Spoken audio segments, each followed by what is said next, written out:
They don't want you to be able to use this technology anymore. And they're probably worried about finding condoms and stuff inside, frankly.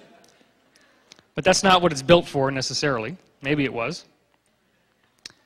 Some of these barrows are longer, and you also have the mound builders in the US. You have all these other things like Serpent Mound in Ohio that you can go to and see this in the US. I'm only doing the English ones right now. Henges is the one that everybody's so familiar with and everybody loves, because now you get standing stones like the single ones you were seeing before, except now there's certain areas where the energetics are so high that long rows of stones are being put together because it's going to be even more powerful. The sheep really like being near these stones. In fact, animal life really can feel this more than we can. These were not put there by accident. And again, in this case, you have a combination of a barrow and a henge. You have the henge at the front here, and if you go through that path down the middle, you go into the barrow, and you go inside and you meditate. Maybe the henge in the front helps focus the energy that's flowing through the center of the barrow. Here's another henge out there just hanging out in the middle of the English countryside, and some of them are in France, some of them are in Germany. They're in Ireland too. They're all over the place. Here's another one. Of course, here's another one. Here's another example. One of the most impressive, which unfortunately has been lost to the ravages of time to a large degree, is Avebury. Now, what you're going to see here, if you look closely, is that all of these different stones, all of these different little dots that you see as you go along here represent individual stones. This looks like a giant serpent. Here's the head. And here's what it's eaten in its stomach. If you look up at the top in the middle there, there's two little rings of stones inside. That represents the meal, and then here's the tail down at the bottom. Down here is one of the barrows. This is Silbury Hill, the best barrow of all, the most famous one and the most well-structured one. Look at the geometry. Look at how it's a perfect equilateral triangle between the head of the snake, the tail of the snake, Silbury in the middle, and then here's the area up here. Now, what this was for, this was a gigantic technology. This is a machine. It's a machine that's built based on, if you look around it, the contours of the mountains, the contours of the land, so that a bunch of people get inside this area right here and they have a big party and they all meditate and chant and run around and do fun stuff. And they're changing consciousness for themselves and for the planet. That's what this stuff was built for. It's a consciousness technology. Of course, Stonehenge being the greatest example of all, these sarsen stones, as they're called, are gigantic in size and very beautiful to look at. What you may not realize is that at one time there was a whole ring of them like this. That's what it used to look like, and all the stones that have fallen have been identified in the soil, because the more they fall down over time, the more that it rains each year, they fall further and further into the ground, but they've all been found. So this is known to be true. I'm not making this up. What we know is that Stonehenge was used to identify solstices and when the moon and the sun were traveling and what would happen, because during certain planetary alignments, certain times of the year, these zones on the Earth became much more energetically active. Are these ancient structures connected? The answer is yes, through the science of ley lines. This was done by Sir Alfred Watkins, and we're going to talk a little bit about him. He found in the 1920s that ancient holy sites lined up in straight lines, which he called leys. Sites from extremely different ages, millennia apart, were all aligned with one another.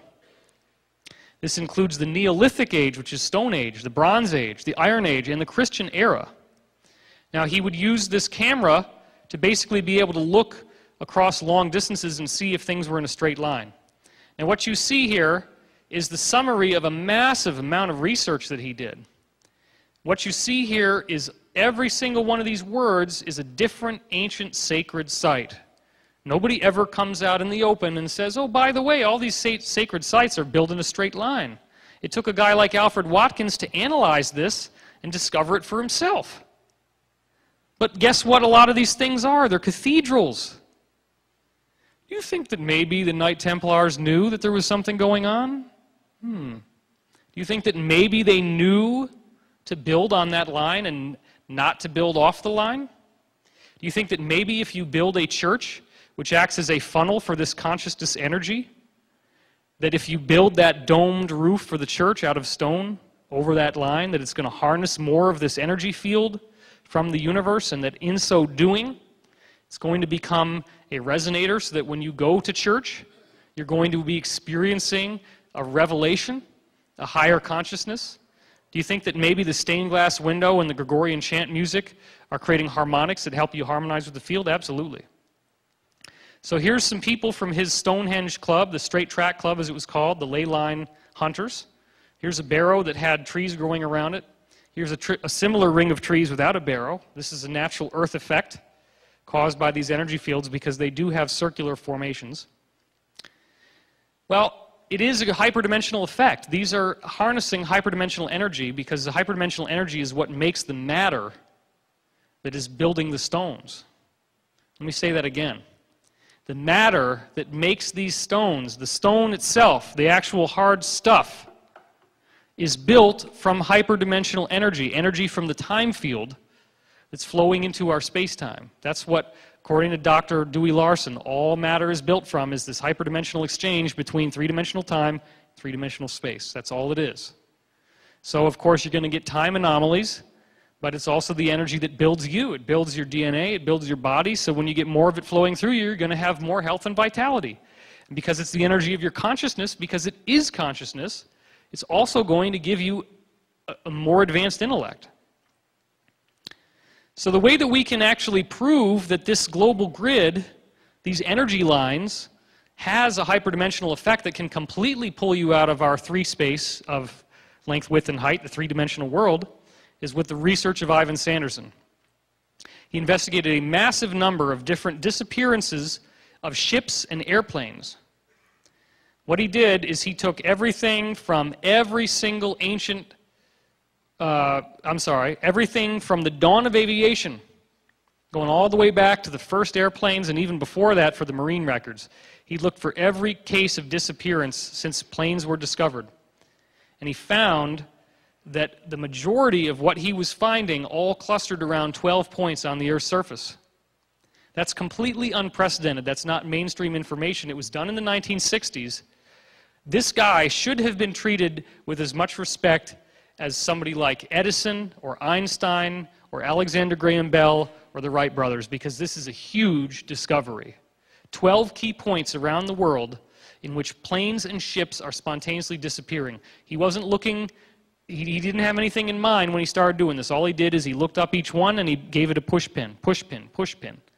And where were all the push pins at the end? They were in 12 places.